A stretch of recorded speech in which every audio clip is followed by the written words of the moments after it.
भगवान भोले बाबा शंकर जी की ये पावन नगरी है। गीत का लाइन होगी, हाँ सब देवता आवे लनिहा। तर्ज का लाइन हो, कोनो मेहरारू को श्रृंगार कोनो मर्द निहारे, लेकिन निहरले कभी ओकरे अदा कुछ अलग रहल, मिजाज अलग रहल। का कहले रहल?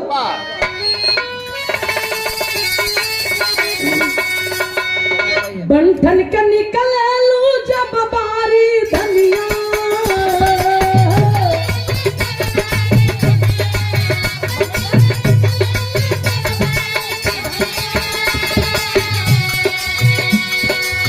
बंठन के निकलू जब बारी धनिया,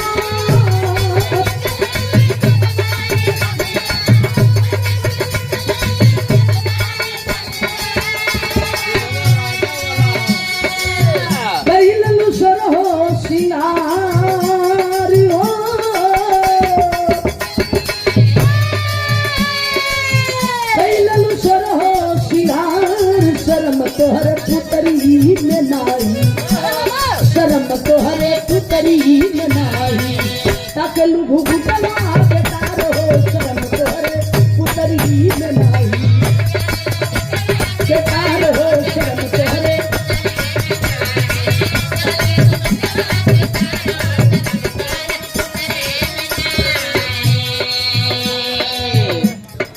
इतने ना भैया, एक लाइन इनकर बजाएगा।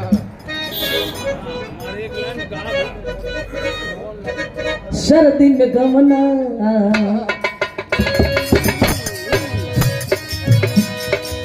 सर्दी में गमना करवल सूद दर्दी,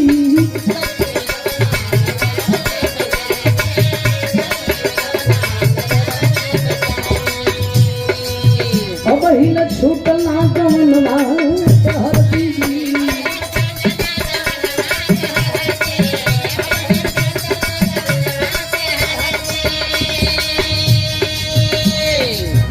कहलस की सर्दी में गवना करौला चल गई, अब हिले हाथ के मेहंदी नहीं छूटल, उहे मेहरारू कहत रहल, सर्दी में गवना,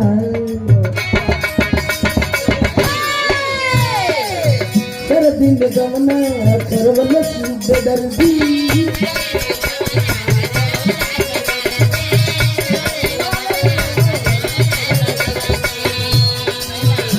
हिल छूटना गवनवा के हरदी।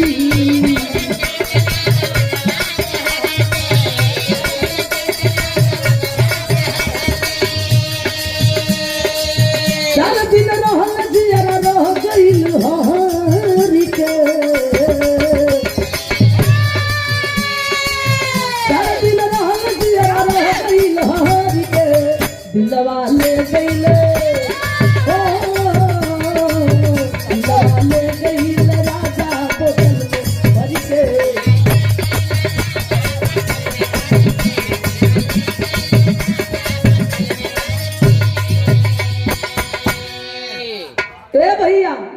भगवान भोले बाबा शंकर जी गवना करा के कैलाश पर्वत पे पार्वती जी के लेके गई बड़ो। पार्वती जी वही पाथर पे ले जाके जब बैठा दी हम, अपने 1.5 महीना खातिर फरार हो गई। इंतजार करे लगलिन। 1.5 महीना के बाद जब सामने अल, कहली कि सुना, ई जवन महल अपनी खातिर रखले बड़ा, सबके महल दे देला, अपने के टूटही के झोपड़ी के जवन व्यवस्था नहीं के पौला। ए मड़ई में हमार बीती उती नहीं। सवाल कैले रहली, मांगन मंगले रहली का,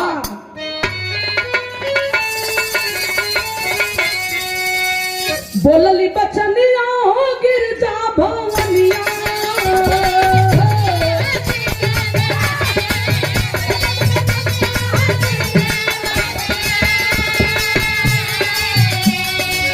बोलली बचनिया हो गिरजा भवनिया,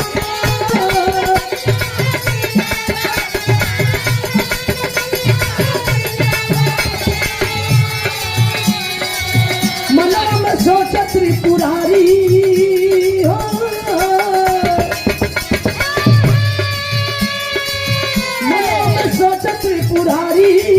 गुजारी कहाँ कहीं के दिनवा, गुजारी कहाँ कहीं के दिनवा, टूटही झोपड़िया तुम्हारी हो गुजारी कहाँ कहीं के दिनवा।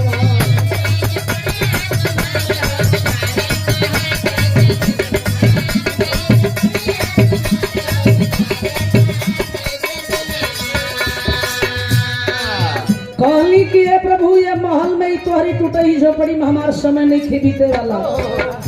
का कहली घरवा दुआर को,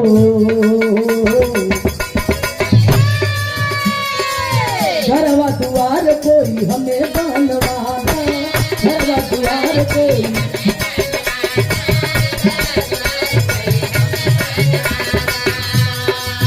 नाही तो हमरा के नैहर पहुँचा दे।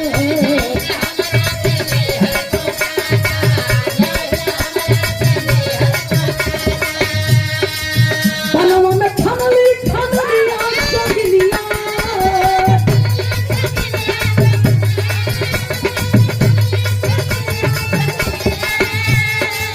बनवा में ठनली ठनलिया जोगिनिया, बनवा में सोचत त्रिपुरारी हो,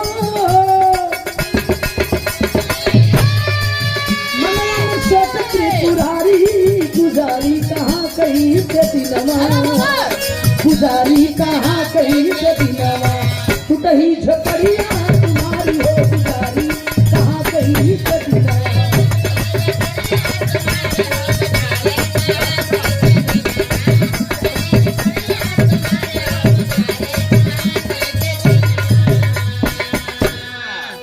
कहली कि अगर हमें रखे चाहत हुआ तो कोनो घर द्वार महल लटारी के व्यवस्था कर दा, वरना हमें को छड़ रह वो चल जाए भी नहीं हर।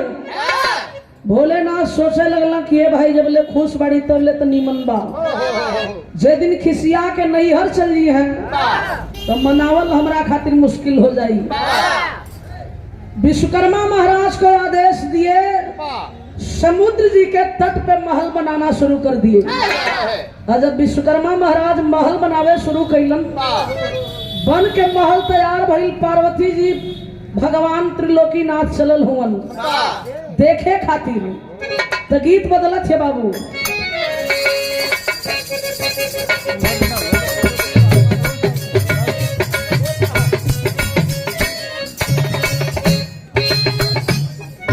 युवराज सिंह चौहान, युवराज सिंह चौहान। हाँ,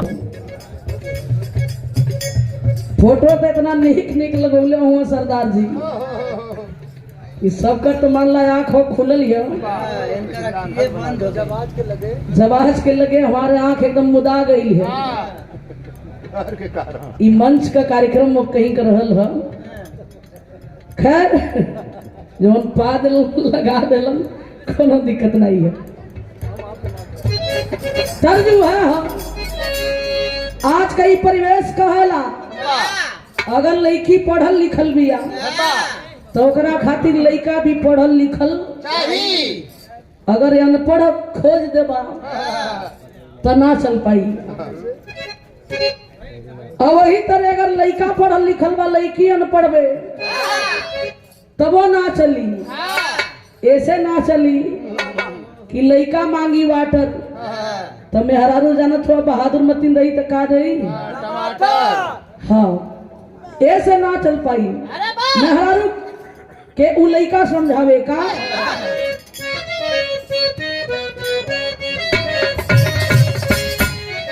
कहे हमके तो हमके राजा न कह डाली, ये कह हमके राजा न कह डाली।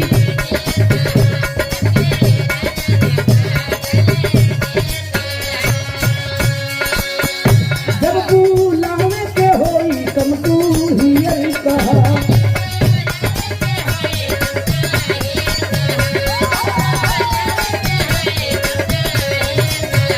जब बुलावे के होई कम तू ही ये कहा, हमके राजा न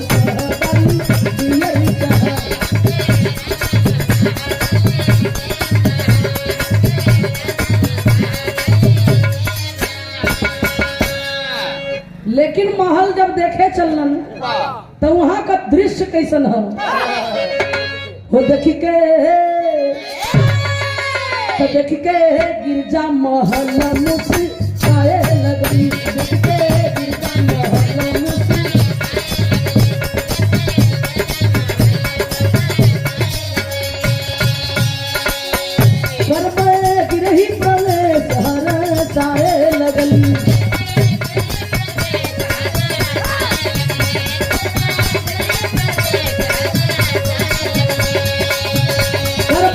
गिरही प्रवेश हरसाए लगली देख के गिरजा महल मुस्काए लगली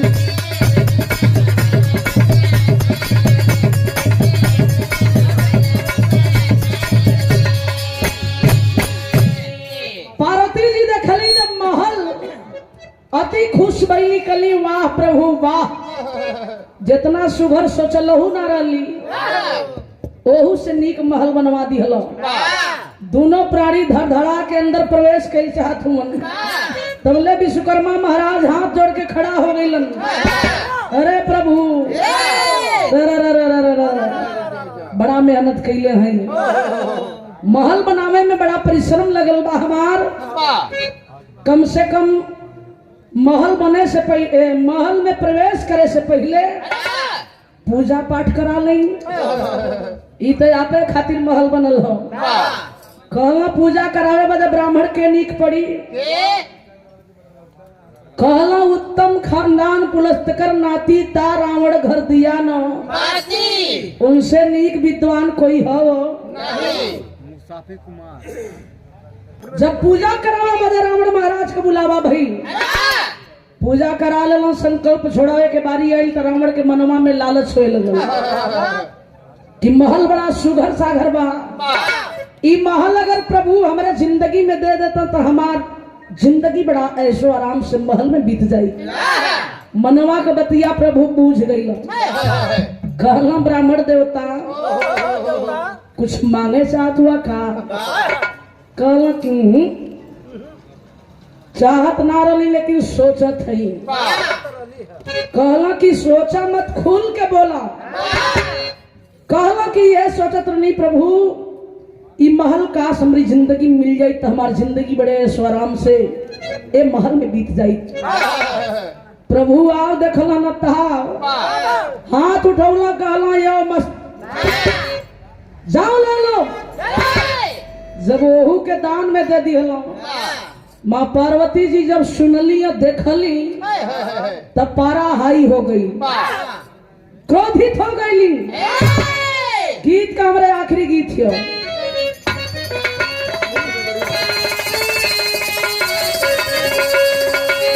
तर्ज कलाइन बा अरे प्रभु आप बसे बिन बन में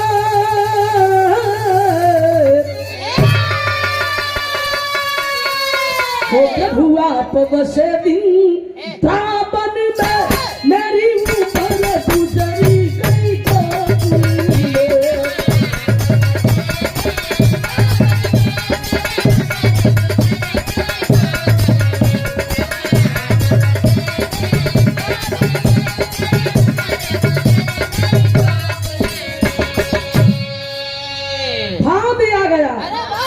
हरे गिरजा महारानी के हीरा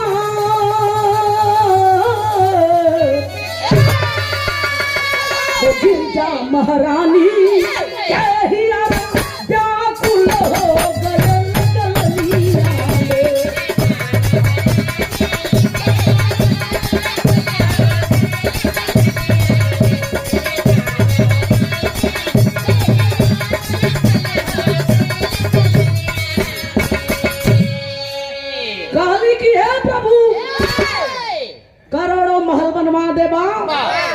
लेकिन तुहार आदत हो कि कोनो महल छोड़बा ओके दान में तोहे देवे के हो जे ही मांगी वही के दे देबा तब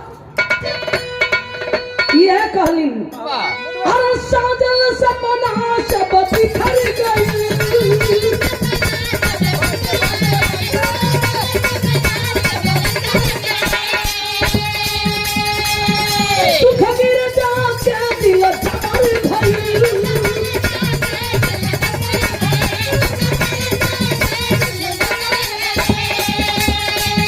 वो दुख गिर जाके दिल जब भई केतनो समझवली ना मनली केतनो समझवली ना मनली मुझी कहली चलते दुनिया में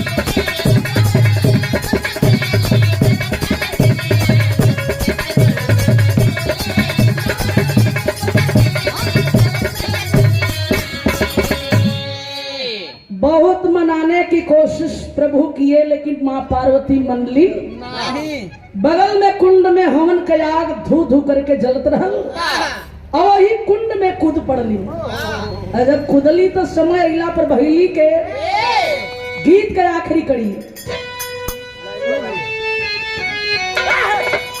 अरे भैली वहाँ देवी बम्बा भवनिया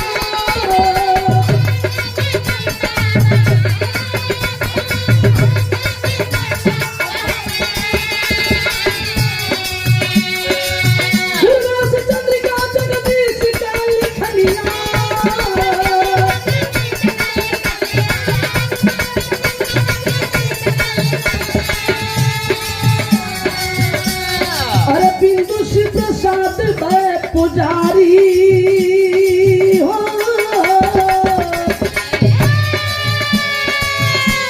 और बिंदु श्री प्रसाद भय पुजारी गुजारी कहाँ कहीं से दिनवा हर टूट ही झपाड़ी